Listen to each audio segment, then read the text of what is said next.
Today's guest is Mr. Jonah Gabriel Haas. He is the co-founder of the Lucidity Festival and a lifelong lucid dreamer. Welcome to the show, Jonah. Thank you. Thank you for the invitation. So there's a lot to unpack here. Can you tell us a little bit about the Lucidity Festival for those of us that are not familiar with it? Yeah, sure. Lucidity Festival is a 3-day transformational arts and music festival that happens in the hills above Santa Barbara, California. It's at Live Oak Campground in Santa Ynez, which is just right over the 154, right over the mountains from Santa Barbara.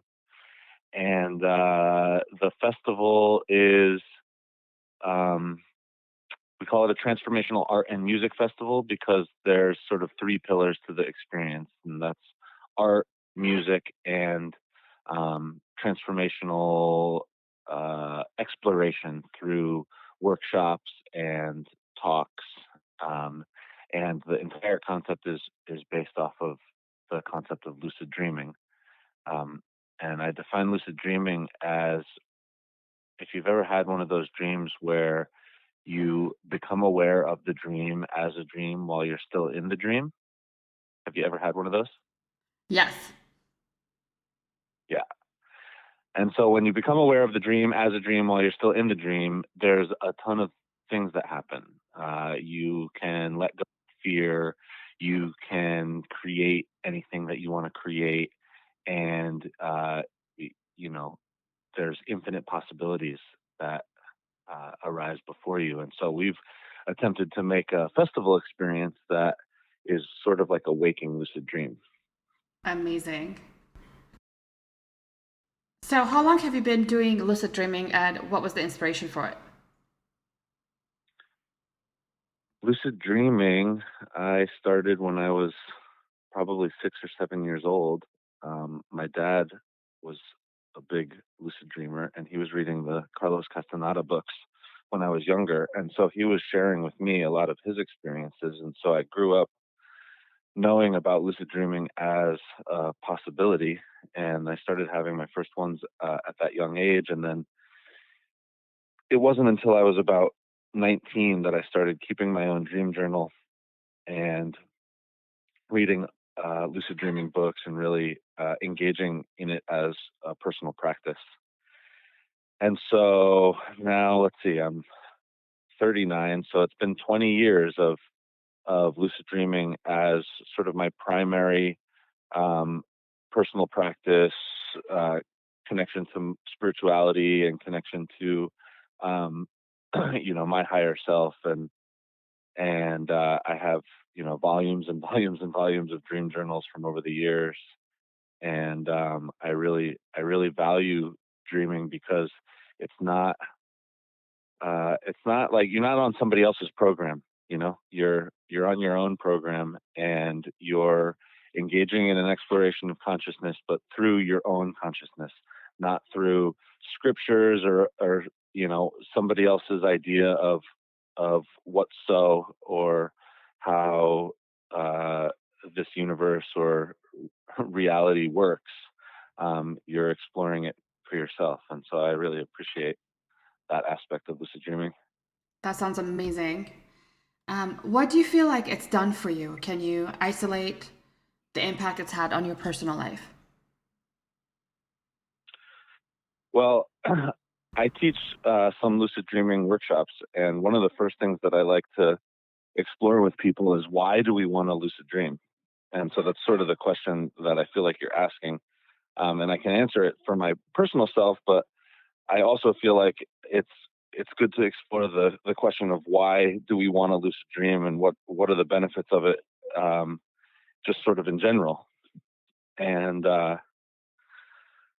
so, for one, uh, it's fun. um, you When you become aware of the dream as a dream while you're still in the dream, all of a sudden you find yourself in like the ultimate virtual reality video game, where you can fly and you can walk through walls and can kind of do anything you want. And I put a disclaimer or an asterisk on that, which is that you can't actually do anything you want because sometimes the dream pushes back, but you can do a lot of cool stuff.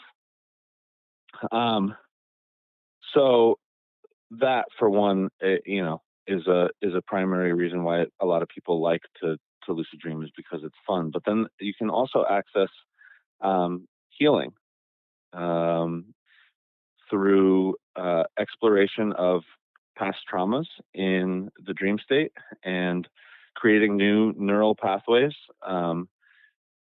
Overcoming nightmares is definitely uh, a huge use of lucid dreams. If you've ever had a nightmare where you're being chased by something and you're running, and if you become lucid in that moment and you realize that you're running away from something, but you also realize that because this is a dream, you don't have anything to fear and there's nothing that can harm you, you can turn around and face the thing that's chasing you. And often just seeing that thing which is chasing you in your dream state is profound, because you're able to put a face or a name to that thing that was chasing you or that you're scared of. But then you can also interact with it. You can confront it. You can ask it questions. What do you want from me? And so you can, flip the script on nightmares, and then that has echoing impact into your waking life. You can access your higher sort of creative centers. I have done a thing in my lucid dreams before where I've gone to a door and I've imagined that on the other side of the door would be, you know, uh, my creative masterpiece. And I've opened that door, and sure enough, on the wall, there's this beautiful painting that just like blows me away, and is sort of masterful. And I wish that I had the sort of painting capabilities in my waking life to be able to reproduce it. Um, but I know that like mathematicians have solved proofs in their lucid dreams, and Da Vinci got a ton of his inspiration for a bunch of his different inventions from lucid dreams. So there's a place where you can access the creative centers of your soul, and then if you're able to bring those creative visions back into the waking life, there's a ton of fruitful exploration that can be done there. And so, yeah, those are some of the reasons uh, why I encourage people to lucid dream. The other one is just, exploring the nature of this reality and consciousness. When you start having uh, dreams that come true, or you dream the future, you dream something, and then that exact thing happens to you. It's sort of, I had a few experiences of that I couldn't really explain with like a scientific worldview of what reality is, and so it forced me to expand my paradigm of what this experience of life and the universe is. And so it led me to explore a bunch of different philosophies and thought systems that I wouldn't have explored otherwise. Which ones were you turned on to? Well, a lot of non-dual philosophy.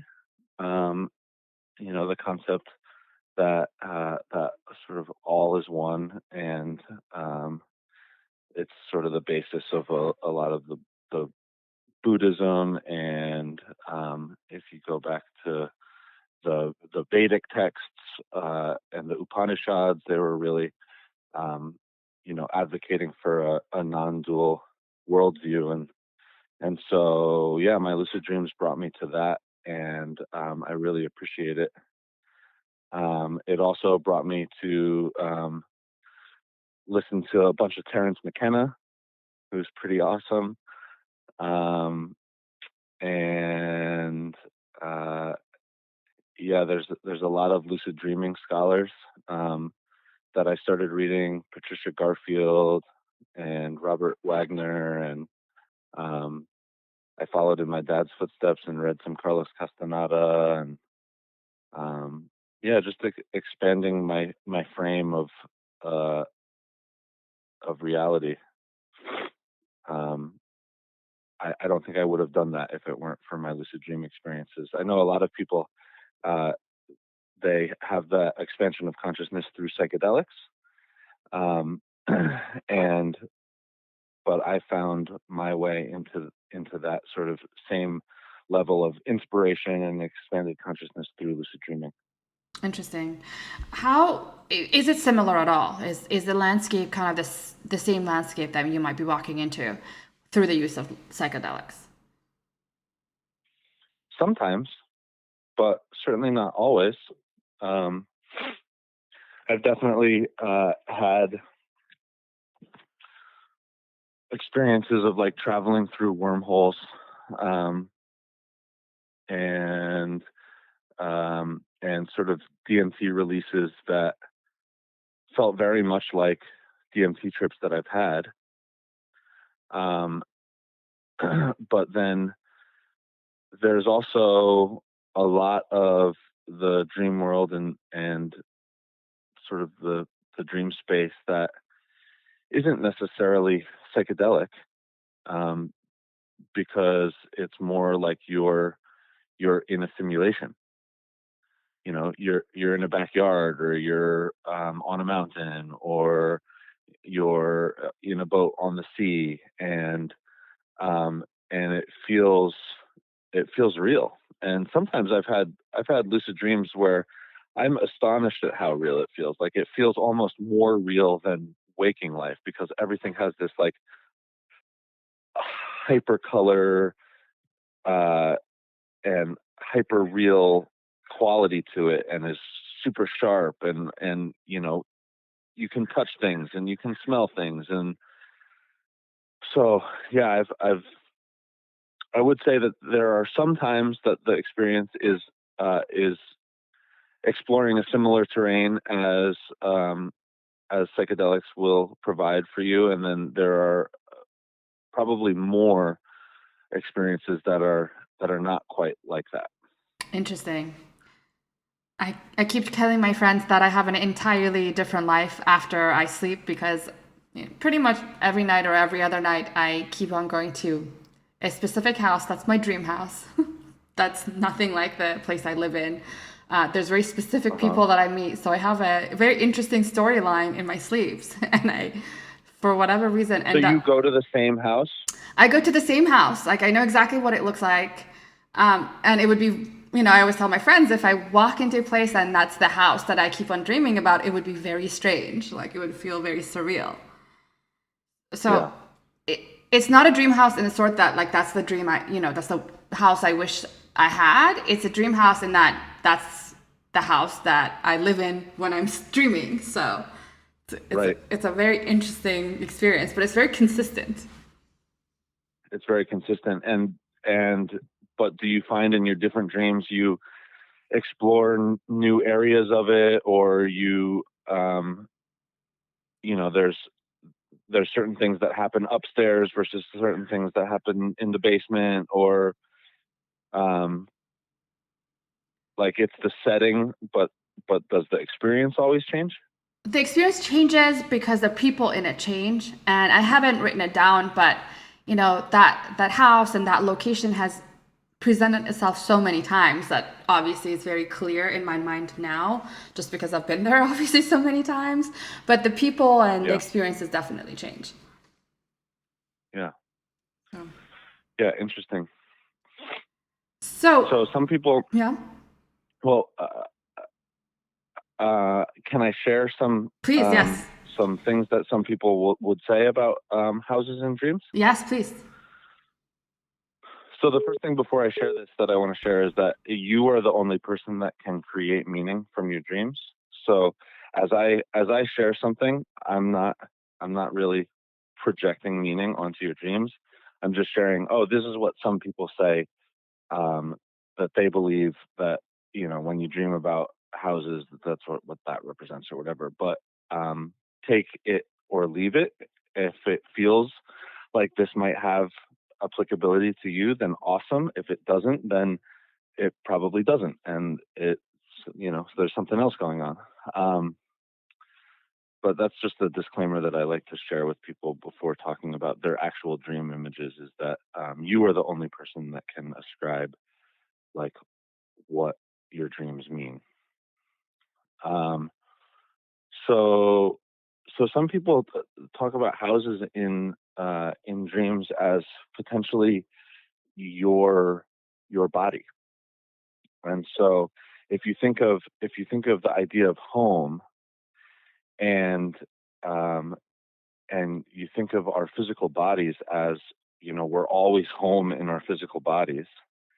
And so sometimes uh, in dreams, a house or a home can be a representation of our physical bodies. So if you pay attention to the things that go on the third floor versus the things that go on in the basement, that might be in correlation to things that are going on in your brain versus things that are going on down in your like lower chakras or your sexual centers, or the kitchen might be around your digestion or your digestive tract.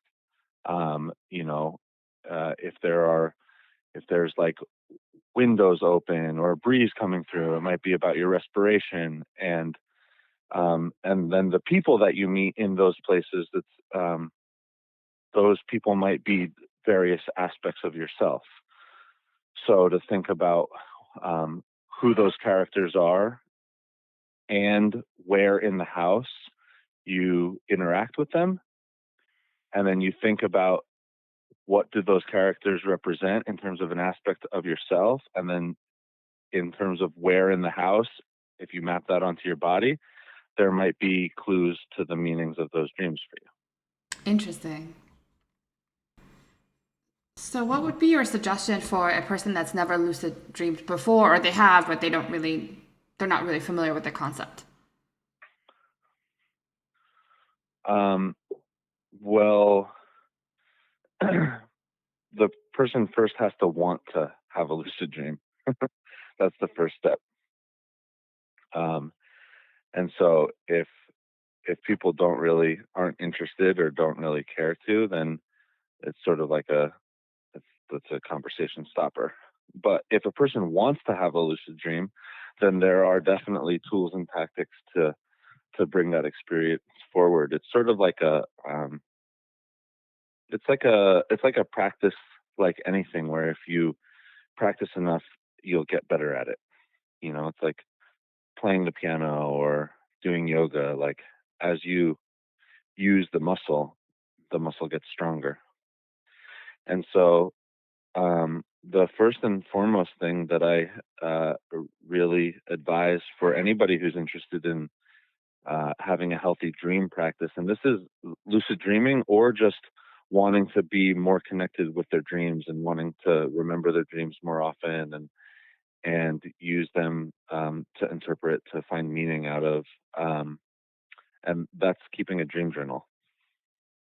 That's really the most important thing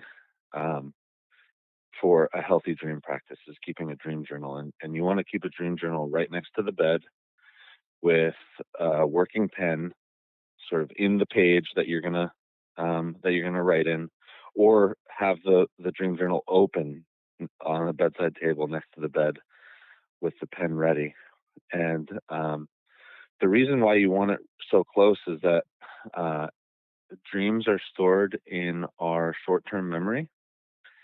And so when we wake up, that's why they disappear so quickly. If we like get out of bed and go brush our teeth or start waking up, you notice that dreams often, you'll forget them so quickly. Yes, yes. But but oftentimes when you're just laying in bed right after waking up, you can still recall the dream, and that's the time to write it down. And so if you do something to commit the dream to your long-term memory, then it becomes an experience that you had and that you can recall and you can share with people. But if you don't commit it to long-term memory, often it goes and it disappears. And so so yeah, starting to write down dreams in the morning um, is a really important practice for increasing dream recall. And having good dream recall is an important part of the important foundation of lucid dreaming. So that's sort of step one. When, Um, sorry, I had a Go question. ahead. When you're about to fall asleep, is there a mantra you say, or do you set up your intention to, I guess, to Yeah, that's welcome? yeah, that's absolutely a piece of it is setting an intention. Dreams really respond to intention, and so you can set the intention to dream about a particular topic. You can also set the intention to have a lucid dream or to wake up in your dream. And setting the intention before you go to sleep might look like just repeating as you're falling asleep, I'm going to have a lucid dream, I'm going to have a lucid dream, I'm going to have a lucid dream. Or it might take the form of, writing that down in your dream journal before you go to sleep. Or if you have a dream altar, sitting in front of your altar and lighting a candle and you know speaking your intention into an object, and then having that object underneath your pillow. Anything that sort of ritualizes the intention and has you believe it more deeply is beneficial. So for people who are already in tune with ritualizing aspects of their life, then this is definitely a place where that's very helpful because dreams respond well to it. Um, and along the same lines, dreams respond well to just you giving them any sort of attention. So if you read about lucid dreaming, and you're telling yourself that you're interested in that experience by having conversations with people, you're you're telling your dreams that you're interested by someone who's listening to this podcast. um, you know just by the act of engaging with the subject of lucid dreaming, you're telling your dreams that you're interested in them, and you're more likely to have one. So, um, so that's also a good sort of foundation for dreaming. And then where it gets interesting is the concept of reality testing. Um, so I really recommend that people find a reality test that works for them, and then practice with it in their waking life. And so, what I mean by a reality test is something that you can do that tests the nature of reality, that can tell you whether or not you're dreaming or waking, or in waking life. And so, the reality test that my father taught me when I was younger, and that is encouraged by Carlos Castaneda, is looking at your hands and asking the question, am I dreaming right now? And so if you look at your hands and you say, am I dreaming right now? And you're able to focus on your five fingers and the lines in your palm, and it's clearly your hand, then you're probably not dreaming. You're probably awake. And so don't go jump off a bridge or something. But if you look at your hands in your dreams and you question, am I dreaming right now? And you watch and your fingers morph, and all of a sudden you have three fingers, and then you have eight, and then your hands change color or something. Then that is an indication that you're dreaming. And for some reason, that is a universal experience, that when people look at their hands in their dreams, they have a hard time focusing on them, Hmm. and their hands morph.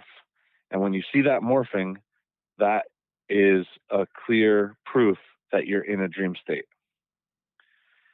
And so you can front load that reality test by looking at your hands in your waking life like 100 times a day, and asking the question, am I dreaming right now? Mm-hmm. Am I dreaming right now? Am I dreaming right now? And if you do that a ton in your waking life, by habituating that practice, you're more likely to do that in a dream.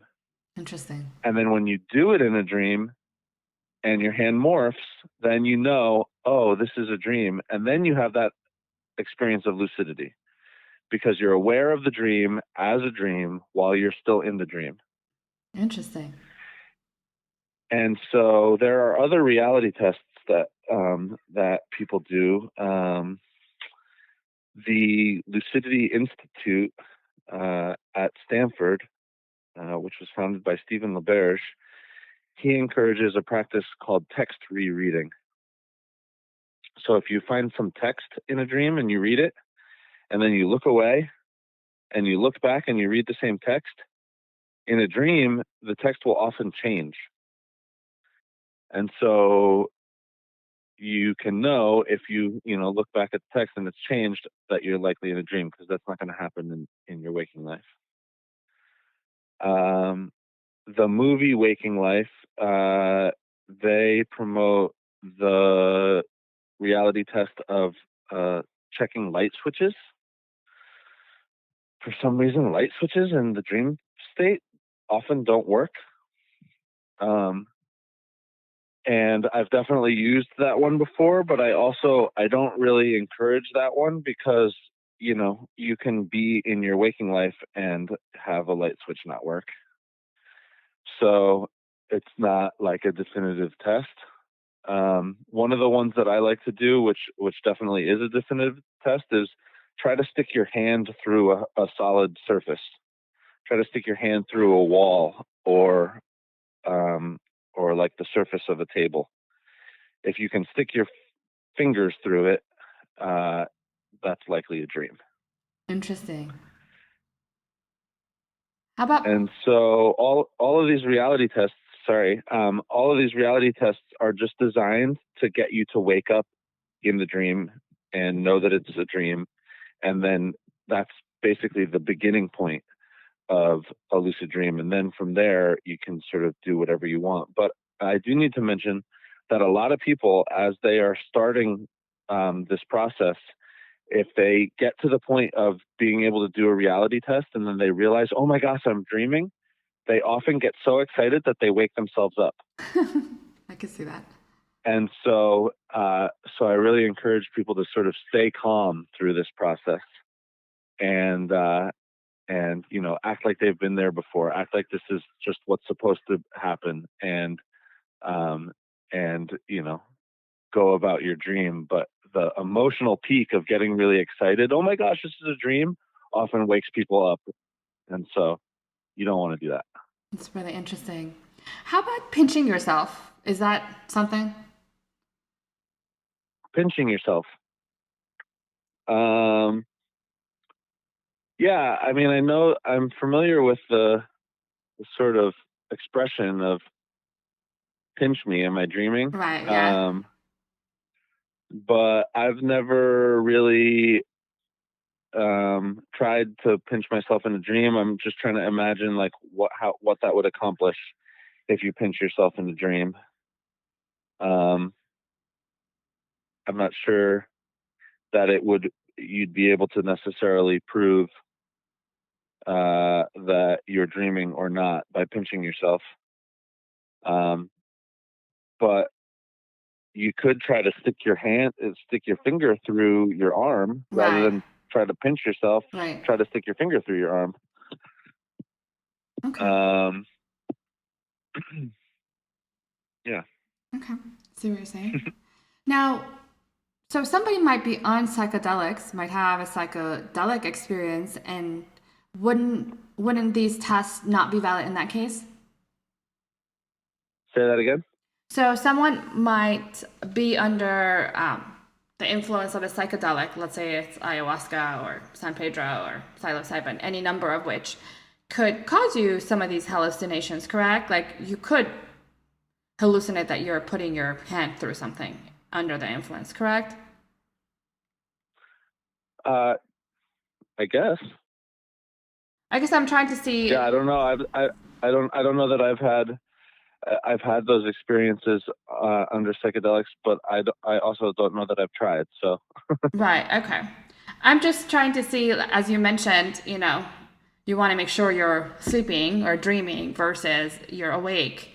I just want to make sure people yeah, are safe and they're not, if they have some of these experiences, they're still not jumping off of a bridge. totally. Yeah, that's why jumping off of a bridge is not a good reality test. Yeah, let's not do that. Makes sense. But I will definitely, when I'm in a dream and I am like, I just had this 2 nights ago. I was on this cliff face, and um, until I realized that I was dreaming, I was really scared because the pathway for where my feet could fall was getting smaller and smaller. And if I looked over the cliff face, I was so far up in the sky, like above the clouds almost. And there was like barely anything for me to put my hands on to sturdy myself, and the wind was wailing, and so it was like definitely a precarious spot that I was at. And I realized in that moment, I was like, oh, this is probably a dream. But I definitely made sure to test first if it was a dream or not.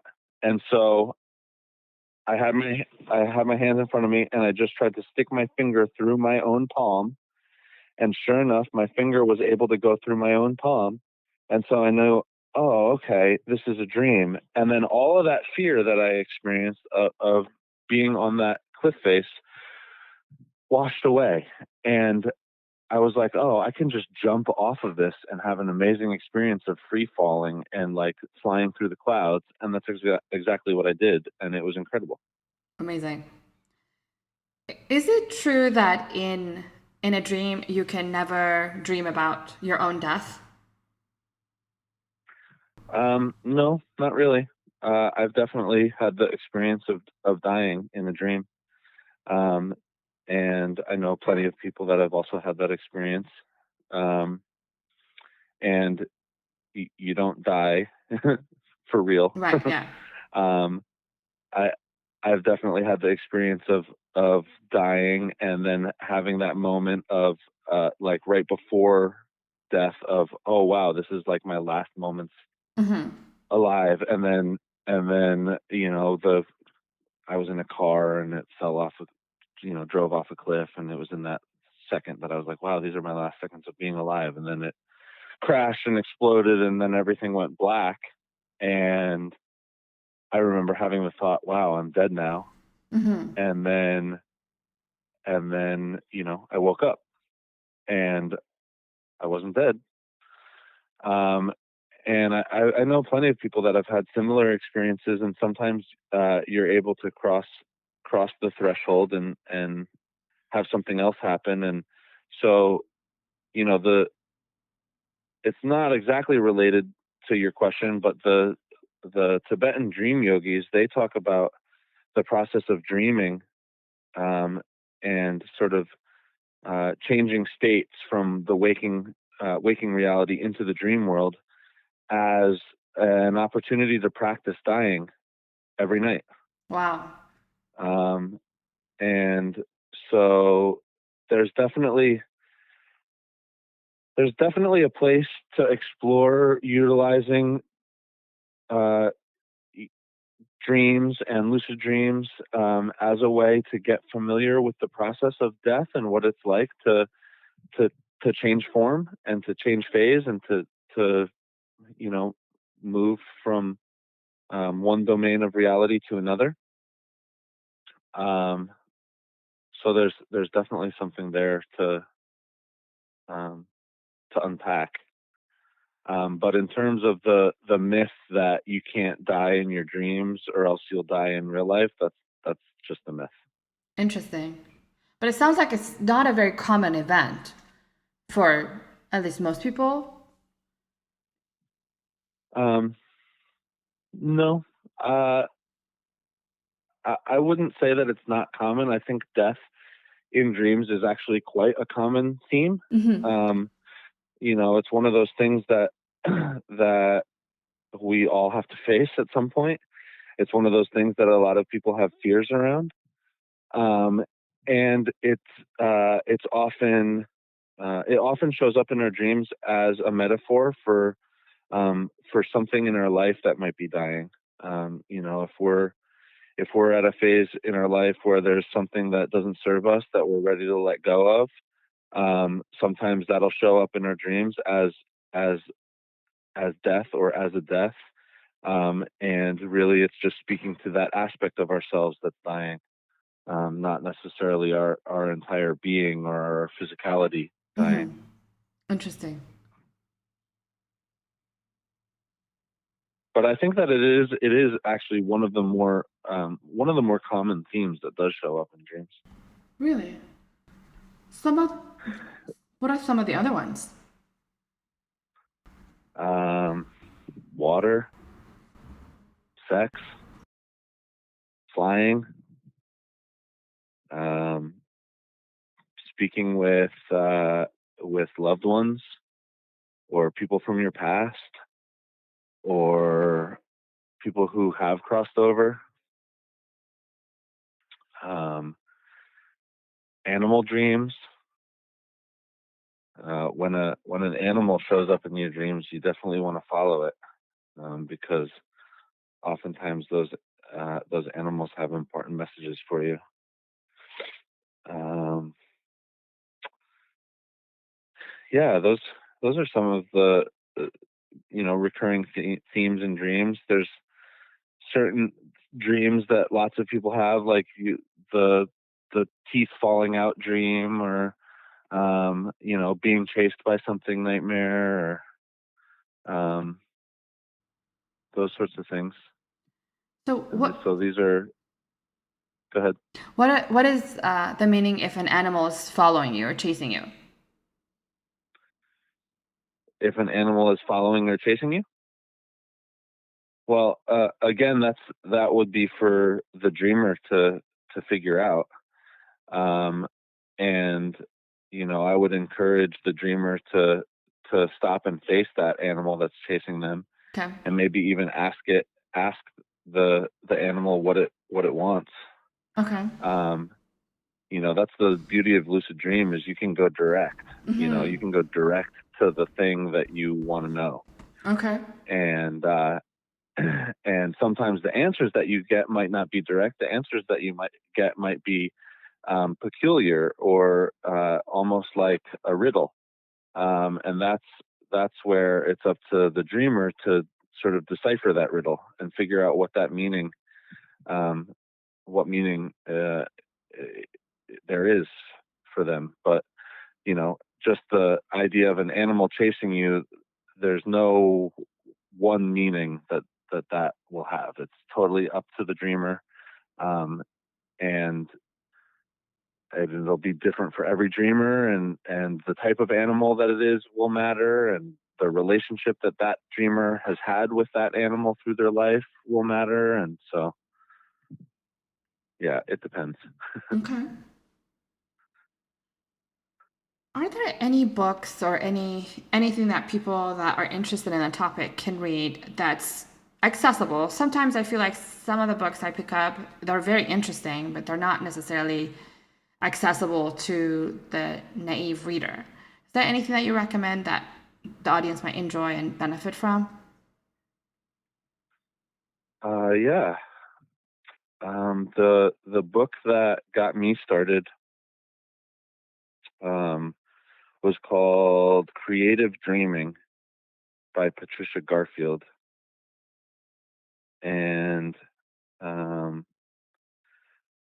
I really loved that book, because when I first picked it up and I started reading it, and she was talking about, in one of the opening chapters, about how you can intend, uh, as you're falling asleep, which we were talking about earlier, you can intend to dream about a particular dream subject, and it's as easy as holding that subject in mind as you're falling asleep.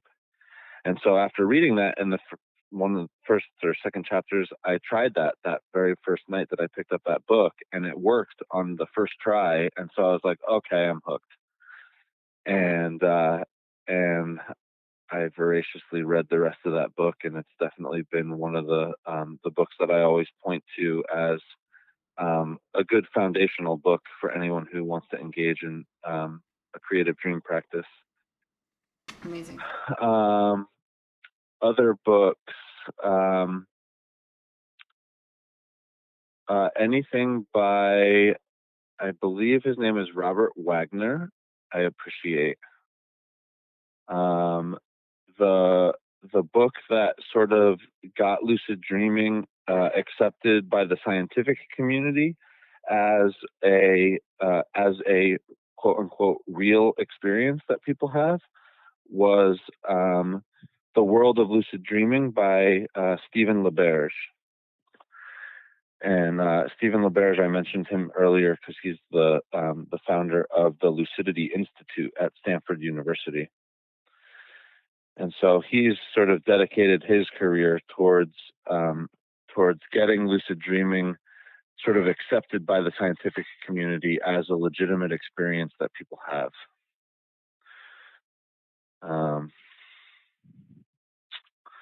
And he proved it in the lab that people are actually able to be awake in their dreams because when you're dreaming and you're in REM sleep, have you ever seen someone who's in REM sleep and you see their eyes underneath their lids moving back and forth? Yes. Right. So, so he had dreamers who would go into a dream state, and then they would, once they were in a lucid dream state, they were preloaded to move their eyes in a particular pattern, like left, right, left, right, left, left, right, or something like that. And then they would do that, and they were showing that these people are doing this, but if you look at their EEGs, you can tell that they're in the dream state, they're not awake. And so by demonstrating that, he was able to prove to the scientific community that they had agency and will, and were able to exert that agency and will from within the lucid, like within the sleep state. And so that basically proved that people were able to be awake in their dreams, and they could influence the movement of their eyes, and then that was observable from someone in the lab. Sort of a fascinating study. Interesting. Yeah. There was another study that I had read about where I guess the experimenter was able to instruct someone or instruct two people to basically be in the same dream or something. Like I don't remember correctly. I'm sure you know the details much better. I don't know the details of a study that was attempting to do that, but I definitely know that's a possibility, and people talk about that possibility of sharing a dream space and being able to recognize another dreamer in the dream space while you're in the dream space. So that would mean that you would be sharing some dream space. That points to the idea that the place where we are when we're dreaming may be more than just something that's going on in our psyches or in our brain space, that it may be another dimension of non-physical reality that our dream bodies are traveling to. And so that's a little bit more of like the Eastern perspective on dreams is, we've got our physical bodies, but we've also got our energetic bodies or our dream bodies or our astral bodies. And so when we're exploring the astral realm, it's actually our dream body that's out there on some other dimension of non-physical reality. And so if that's the case, then you can certainly run into other dreamers in a shared space and recognize them as other dreamers. Um, and that's sort of different than the sort of Western psychological perspective on dreams, which is that it all happens in our psyches, and that it's a highly individualized experience, and that every character that we run into in our dreams is just some aspect of ourselves or a reflection of ourselves. Um, and personally, I don't know that it's one or the other of those. I think that we have different types of dreams, and in some types of dreams, it is more of an internal uh, psyche-based experience, and then there are other dream experiences where we are out there exploring uh, in the astral realm. And so, um, as a dream explorer, I've gotten to feel the different flavors of different dream experiences and start to discern the difference between um, different dream types. And and that's been fascinating for me. Wow. So it sounds like, I mean, it's a continual practice. Every day you may encounter something that you haven't encountered before. Yeah, no doubt. What are your thoughts on the use of, I think, binaural beats or music for dreaming? The use of, Music, I think they call I it, heard music, but what did you say before music? was it binaural rhythms? Oh yeah, binaural beats. Mm-hmm. Um, yeah, it's that's interesting. I experimented with it a little bit, probably about 10 years ago, and I started using um, Robert Monroe's HemiSync audio files, and uh, Monroe created the Monroe Institute, which is um, uh, all about out of body travel and astral projection. And he was super interested in developing these sort of audio files that helped support having out of body experiences. And I definitely had some interesting experiences using those. There were all different ones for all different things, and so there was there was one that was for remote viewing, and there was one for having meeting people from the other side, and there was one for um, astral projection out of our atmosphere. And so the one around remote viewing, I definitely had a remote viewing experience while I was using it. And I heard a conversation that my mother was having on the other side of the country. My mom Wow. lives in Connecticut, and I was basically hearing her conversation that she was having on the phone. And I woke up from that experience and I called my mom immediately and I asked her questions. And basically, she was just speaking on the other line on the phone with her doctor. And the conversation that I had heard was the conversation that she was having.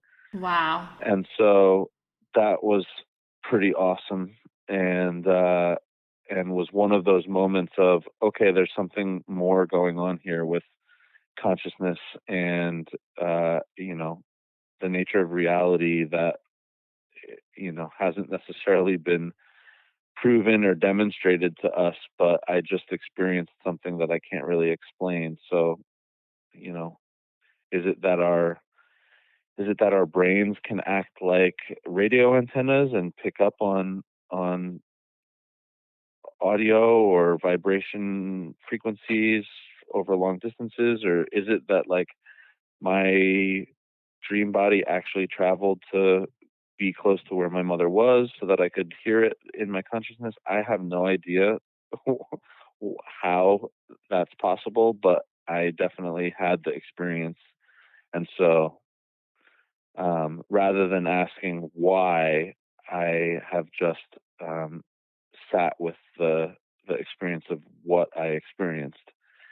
And So this is sort of a tangent. What were we talking about? Oh, we were talking about binaural beats. Mm-hmm. Yeah, so that was an audio file from the Monroe Institute that sort of kicked me off into having that experience.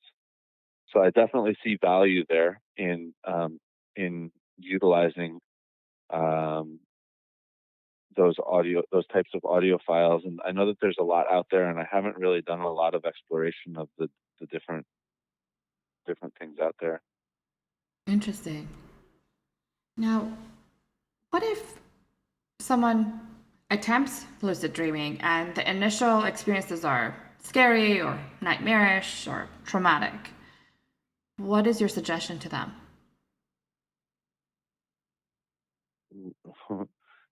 Keep going. Keep going. Okay. Yeah, you know, um, nightmares and scary experiences in the dream space. Those are often the most important dreams to pay attention to, because our dreams sort of work kind of the same way as pain does it for our physical body. Like if I walk up to a stove and I stick my finger on the stove and it burns my finger, the reason why I'm experiencing pain on my finger is so that I'll put attention there and move my finger Mm-hmm. so that it doesn't keep burning. Right. The pain is a signal to put attention here, right? And so in the same way, nightmare images are our dreams saying, hey, pay attention here. There's something for you to pay attention to that you're not paying attention to. And we've had to escalate the message to a nightmare message or an intense message so that you'll pay more attention to it. Wow, that's pretty profound. Yeah. So nightmares in that way can be seen as blessings, and because they're your sort of inner navigational system telling yourself that there's something to pay attention to here. And so this is also, around the concept of dreams that repeat, um, or what's the word I'm looking for? Recurring dreams. They often recur because they're trying to get a message across that you're not receiving. And so when someone finally unlocks the riddle of a recurring dream and understands what that dream is trying to tell them, the dream will often stop recurring. And so yeah, nightmares are a blessing, and they should be listened to and paid attention to and worked with, which is sort of counterintuitive because a lot of people don't want to work with their nightmares because oftentimes the images are so grotesque or frightening that you just want to forget about them. But when you avoid them and push them out of your mind, they'll often just continue to come back, and sometimes stronger and more scary. So if you give them the attention that they're asking for, and you work with them and you figure out what that dream is trying to tell you, that's the best way to move through the nightmare experiences and start to have some of the more amazing uh, experiences that are possible through dreaming. Do you dream every night? Absolutely. Yeah. And we all do. We all dream every night. It's just a matter of whether or not we are remembering our dreams or not. And so a person who tells you, I don't dream, they're not actually that's not actually true. They do dream. It's just that they aren't remembering their dreams. So their dream recall is not very good. And so for that person that says, I don't dream, sometimes it's empowering to reframe that and let them know that they do dream. Actually, they dream every night just like everybody else. And there's just some tools that if they want to remember their dreams, that they can embrace, and they can get better at remembering them. Right. I saw the study that was suggesting that pets also dream. So I thought that was really cute. Yeah, for sure. If you've ever seen like a dog like on their side Hmm. dreaming and they're like woofing underneath their breath and their Hmm. legs are running, Hmm. they're It's very cute. definitely dreaming. Yeah, it's great. Let's see. I think we talked quite a bit about lucid dreaming. It has been an amazingly fascinating conversation. I'm kind of curious. Can you tell us a little bit more about Lucidity Festival and how did you go from your interest in lucid dreaming to creating this whole festival around it? Yeah, well, we wanted to capture that essence of the excitement and the infinite possibility and the release of fear that happens right when you become lucid in a dream. And we wanted that to be sort of the essence of how people feel in their waking life. And uh, so that was sort of a guiding light and a guiding principle towards creating the experience at Lucidity. And so we bring in all sorts of art installations, and we have roaming characters and performers that move through the crowd. And we really encourage everybody who comes to Lucidity to be a participant, to bring their artful expression, to embody a character, to really sort of live the dreamer that they are. And so, yeah, I mean, to trace it back to its original lineage, it was 9 years ago that we were, a group of us were sitting around a table trying to figure out, we knew that we wanted to produce an event, and, and we knew that we wanted it to be dreamy and artfully imbued with all of the creativity from our local Santa Barbara arts community. And so we were trying to find that right name that captured that. And Lucidity, when we landed on Lucidity, it was just sort of like yes, that's it. That's the one. That's great. Yeah, yeah. And it looks like for people that do attend, there's a lot of workshops on lucid dreaming and other topics that are relevant. Is that accurate? Yeah, totally. There's workshops on all different subjects, because um, we really try to provide a holistic experience, and we have a bunch of different values, beyond awaken aware consciousness or lucidity. We have seven core values, and that's sort of participation and immersion in the artistic process, personal growth and global healing, awaken aware consciousness, social and environmental responsibility, family fun and creative play, communal reciprocity, and transparency. And so our workshops bring forward content that supports all of those values in the world. So we have, workshops on permaculture and regenerative agriculture and regenerative action. We have workshops on communication and intimacy, on nonviolent communication, on flow art and movement and dance and yoga, on consciousness and dreaming, technology and entrepreneurship, social justice, um, things like indigenous rights and racism and gender. Um, really our scope of topics traverses a wide array of different things that people in the community want to have discussions around. So Amazing. we have like 8 different workshop zones. Amazing. Sounds fantastic. Well, I think this has been a lovely discussion. Thank you so much for sharing all your information and getting on there and talking to us about lucid dreaming. Are there any last thoughts or any words you want to leave us with? Yeah, I really just encourage anybody who's been listening to check out Lucidity Festival at www.lucidityfestival.com, and hopefully come join us in April. This year it's going to be April 10th through 12th. and plan for a weekend camping adventure with amazing people, and bring your creative visions or your costumes or your art that you create in the world, and share it with people there. And um, I hope people show out. Show up and um, come play with us.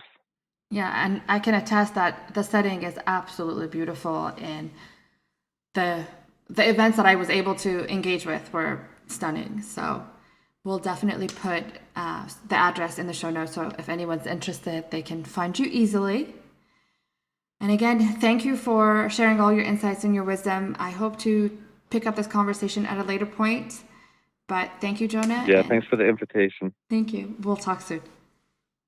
All right, bye. Bye bye.